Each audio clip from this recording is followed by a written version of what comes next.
नमस्कार. तर इंद्रायणी या मालिकेच्या आजच्या भागात आपण पाहणार आहोत की इंदू आणि पप्या बोलत असतात. तेव्हा पप्या इंदूला म्हणतो की इंदे, तुला एक विचारायचं होतं ग. त्या दिवशी तू आणि गोपाळ जंगलात अडकला तेव्हा काय काय झालं होतं? तेव्हा इंदू म्हणते की कितीदा सांगू रे पप्या, काहीही झालं नव्हतं. शिरपूरला गेले होते मी कीर्तनाला, तर तिथे उशीर झाला. शेवटची बस निघून गेली. मला रिक्षासुद्धा नाही मिळाली. मग गोप्याने मला मदत केली आणि गाडी आड रानातच घातली. गाडी बंद पडली. 9-10 किलोमीटर लांब गेला. तिकडून जाऊन ऑइल आणलं आणि मग कुठे जाऊन गाडी सुरू झाली रे. मग काय थेट घरीच आलो. याच्या पलीकडे काहीच नाही झालं. तेव्हा पप्या म्हणतो की अगं, मला खात्री आहे की आपले फंटा गँगमध्ये कोणीही चूक नाही करणार आणि तू तर मेन आहेस, तू तर कधी चुकतच नाहीस. पण मग अशी लोकं ना अफवा करतात ना, मग डोकं फिरतं. एकेकांना असं चांगलं बदलून काढावंसं वाटतं. विरोध करायची ताकद नसेल ना तर लोक मग बाईला असं बदनाम करतात, कारण सोपं आहे ना ते. यावर इंदू पप्याला म्हणते की सोड ना, जाऊ दे. यावर पप्या म्हणतो की अगं सोड नाही, तू एकदा नीट आठव की काय काय घडलं ते. म्हणजे एखादा तरी पुरावा मिळेल ना ज्याने तुझ्यावरचा या सगळ्या अफवा धुतल्या जातील. तेव्हा इंदू म्हणते की पुराव्यांचा विचार तेच करतात ज्यांच्या मनात पाप असतं. नुसतं पुरावे असे उकरून काढायचे आणि त्याचे घोडे नाचवायचे. मला सांग, एक बाई काही अडचणीमुळे एक रात्र राहिली बाहेर, तर कोणतं आभाळ कोसळतं? माणसं राहत नाहीत का बाहेर? पप्या, या सगळ्या परीक्षा फक्त एका बाईलाच का द्यावं लागतात रे? माहिती आहे का तुला का? कारण ती परीक्षा द्यायची ताकद ना फक्त बाईतच असते. पोरं जाम घाबरतात अग्नीला, कारण ते देऊच शकत नाहीत अग्निपरीक्षा. त्या मोहितरावला वाटतं की मी घाबरेल, अग्नीत जळून भस्म होईल.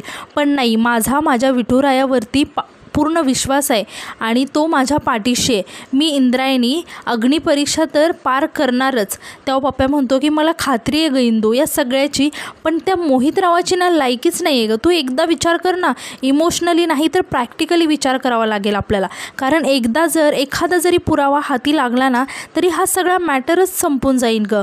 आणि म्हणतो की काय मदत लागली ना तर मला सांग. आणि तो तिथून जायला लागतो. आणि इंदूला म्हणतो की अगं पाऊस आहे ना, नाही तर तुला सोडलं असतं. पुढे जाऊन रिक्षा भेटली तर पाठवतो, जपून जा घरी. तेव्हा इंदूसुद्धा पप्याला म्हणते की तू सुद्धा जपून जा. तेव्हा आता पप्या तिथून निघून जातो. तर इकडे दुसरीकडे आपण पाहतो की व्यंको महाराज खूपच चिडलेले असतात आणि ते शकुंतलाला म्हणतात की शुद्ध मूर्खपणा आहे हा. कुठल्या काळात जगतोय आपण? अग्निपरीक्षा कोणाची? तर इंदूची. कशासाठी आणि कोण घेणार आहे? आणि हे सगळं का चाललंय? तर अधोक्षजने ही निवडणूक लढू नये म्हणून, आणि लढली तर ती हरावी म्हणून, आणि गोपाळने ही निवडणूक जिंकावी म्हणून का? आणि गोपाळ कसं जिंकणार? तर या मोहितरावाच्या कारस्थानाच्या जोरावर. आणि या सगळ्यांमध्ये आपल्या इंदूचा बळी चाललाय. तेव्हा शकुंतला इमोशनल होत म्हणते की बाईपणाचे भोग आहेत होय सगळे.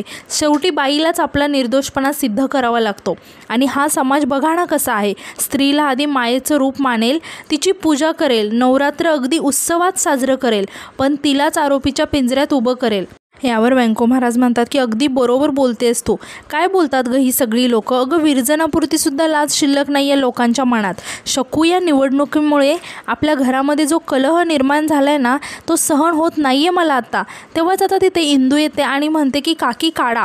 आणि तिचं लक्ष व्यंको महाराजांकडे जातं आणि ती म्हणायला लागते की सॉरी, मी चुकीच्या वेळेला आले का? महत्त्वाचं बोलत होता का काही तुम्ही? तेव्हा शकुंतला म्हणते की अगं असं काही नाही आहे, दे तो काढा. तेव्हा इंदू शकुंतलाला तो काढा देते. आता शकुंतला तो काढा पिते आणि थोडंसं तोंड वाकडं करते. तेव्हा इंदू विचारते की काकी, थोडं तोंड कडू पडलं असेल ना? तर यावर शकुंतला म्हणते की हो, पण मना इतकं नाही ग. तेव्हा इंदू विचारते की म्हणजे? यावर शकुंतला म्हणते की काही नाही ग, सोड. तेव्हा इंदू म्हणते की बरं ठीक आहे काकी, काही लागलं तर मला आवाज द्या. असं म्हणून ती तिथून जायला लागते. तेव्हा शकुंतला इंदूला थांबवते आणि म्हणते की इंदू थांब, ये इथे बस. तेव्हा इंदू शकुंतलाजवळ जाऊन बसते. तेव्हा शकुंतला इंदूला म्हणते की तुझ्यात इतकी ताकद कुठून येते ग?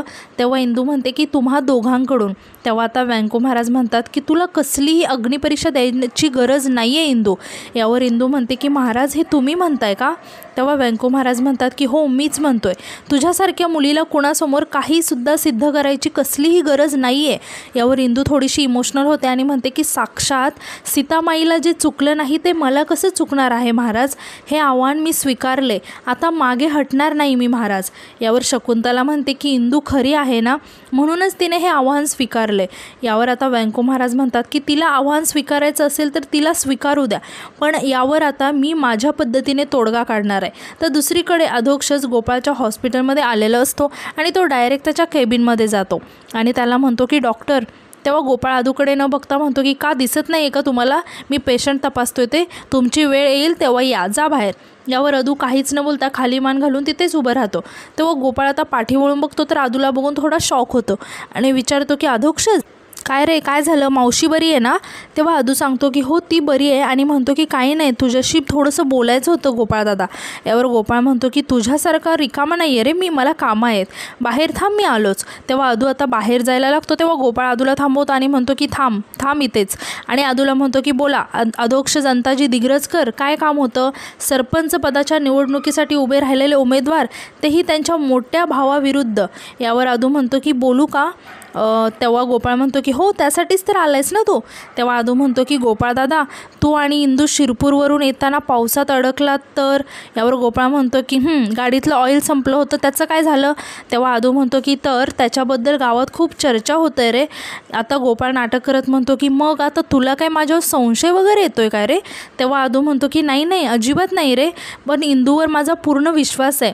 तेव्हा गोपाळ म्हणतो की गुड, मग त्या सगळ्या चर्चांकडे दुर्लक्ष कर. तेव्हा अदू म्हणतो की नाही होणार आहे ते. तेव्हा गोपाळ म्हणतो की मग काय करणार आहे, जे बोलतात त्यांची तोंड दाबणार आहे का त्यांना मारत फिरणार आहेस, काय करणार आहेस? तेव्हा अदू म्हणतो की अरे नाही गोपाळ दादा, ती करायची काहीच गरज नाही आहे. तुला फक्त एवढंच करायचं आहे की गावातल्या सगळ्या लोकांसमोर सांगायचं आहे की असं काहीच नाही आहे, तुम्ही जे समजतात ते. तेव्हा गोपाळ म्हणतो की अरे मुळात जी गोष्ट खोटी आहे ती खोटी आहे, हे सांगण्यासाठी एनर्जी कशाला वेस्ट करायची? आणि समजा मी येऊन 50 लोकांना सांगितलं तर त्यांना ते पटलं, तर उरलेल्या गावाचं काय करणार आहेस तू? की प्रत्येक वेळेस तू मला रिक्वेस्ट केल्यावर मी लोकांसमोर हीच स्टेप वाजवत बसायची आहे? तेव्हा अदू रिक्वेस्ट करत म्हणतो की गोपाळ दादा प्लीज एकदा माझ्यासाठी ये ना. यावर गोपाळ म्हणतो की मी बोलणार नाही. तेव्हा अदू म्हणतो की असं कसं बोलणार नाही, मग काय इंदूची गावभर बदनामी होऊ द्यायची का? तेव्हा गोपाळ म्हणतो की अरे तिने हे प्रकरण वाढवायलाच नको पाहिजे होतं, दुर्लक्ष करायचं सोडून हवा देत बसली आहे. यावर अदू म्हणतो की इंदूने जे काही केले ते योग्यच केले. तेव्हा गोपाळ म्हणतो की हो मग तिला म्हणाव निस्तर आता तू जे काय आहे ते. तेव्हा आता अदू खूप वैतागतो आणि म्हणतो की गोपाळ दादा अरे असं कसं काय बोलू शकतो रे तू? इंदू तुझी पण तर लहानपणापासूनची मैत्रीण आहे ना. अरे तिची चूक नसताना तिला काय काय भोगावं लागतं हे बघतोय ना तू पण तिची मदत करणार आहे थोडी, बोल ना थोडंसं. यावर गोपाळ म्हणतो की अरे बाबा सांगितलं ना मी तुला, जी गोष्ट खोटी आहे ती खोटीच आहे, हे सांगण्यात वेळ कशाला वाया घालवायचा? आणि माझ्याकडे तो वेळच नाही आहे, बाहेर पेशंट खोळंबलेत माझे. तेव्हा आता हे ऐकून अदूला खूप वाईट वाटतं आणि तो गोपाळला म्हणतो की गोपाळ दादा खूप बदललास रे तू.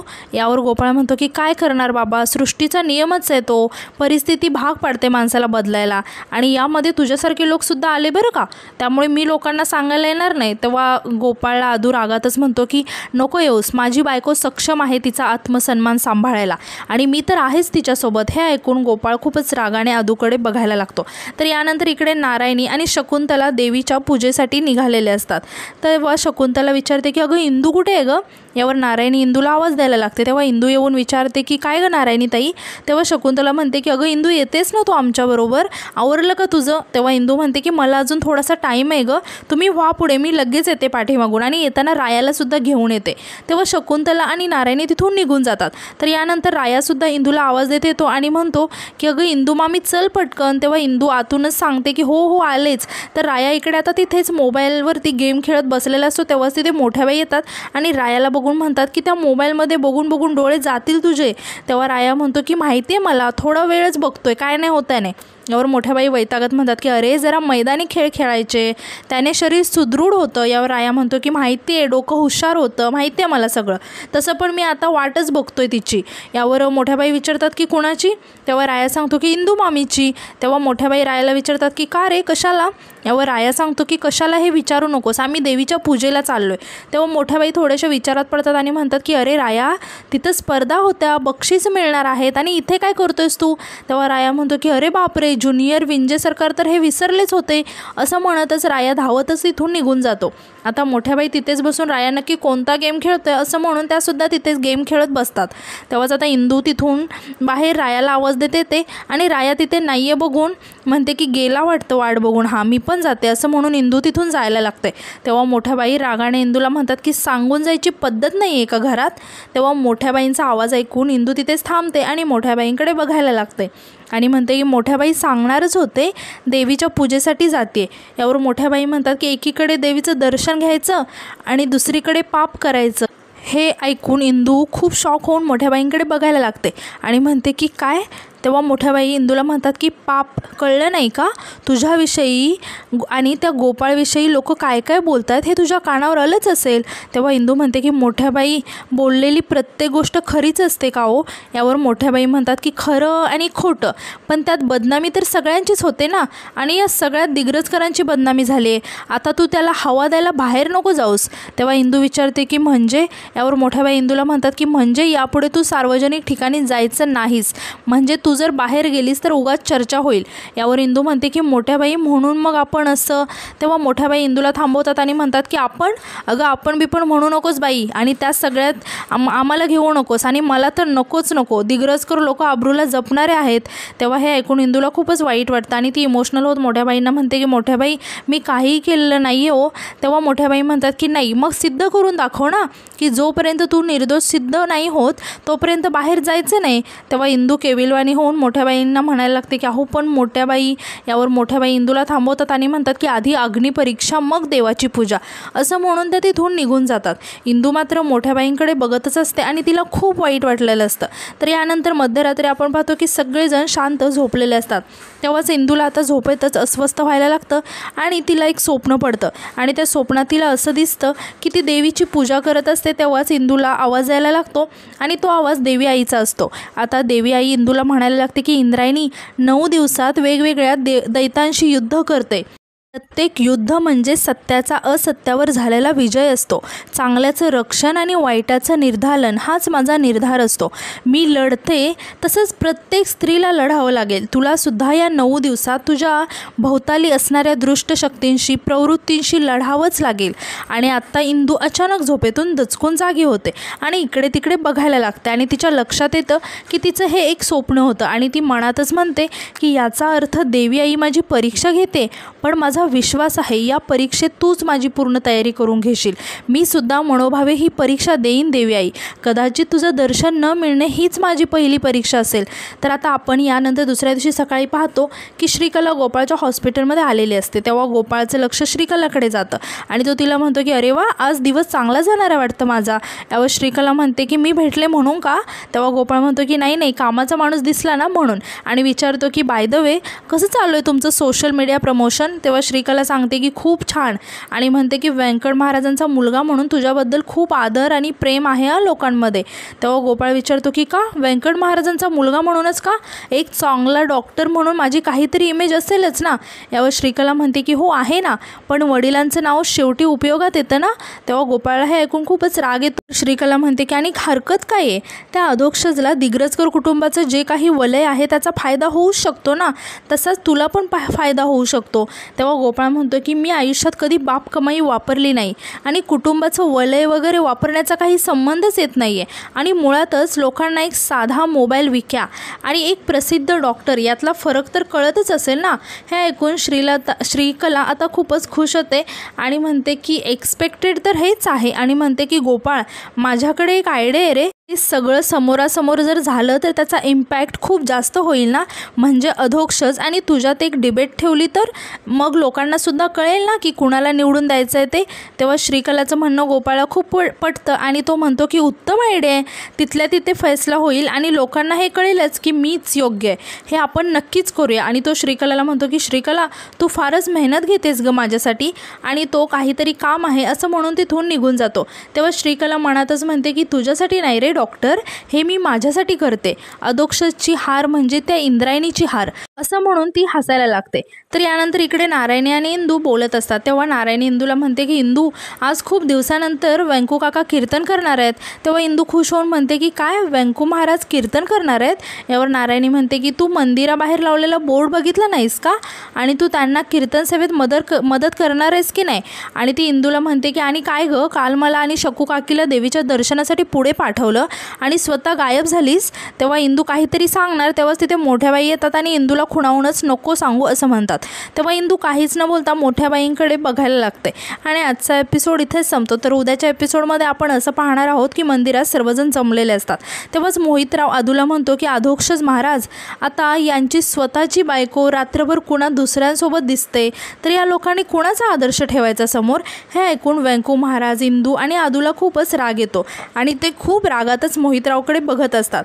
इंदू खूप रागात मोहितरावला म्हणते की बाईच्या चारित्र्यावर खोटे आरोप करून स्वतःच्या राजकारणाची भाकरी भाजणाऱ्याला उघडं पाडण्यासाठी मी ही अग्निपरीक्षा द्यायला तयार आहे। तेव्हा सर्वजण इंदूकडे शॉक होऊन बघायला लागतात आणि आजचा एपिसोड इथे संपतो। तर आजचा एपिसोड तुम्हाला कसा वाटला हे कमेंटमध्ये नक्की सांगा आणि नवीन एपिसोडसाठी आपल्या चॅनलला सबस्क्राईब करायला विसरू नका। धन्यवाद।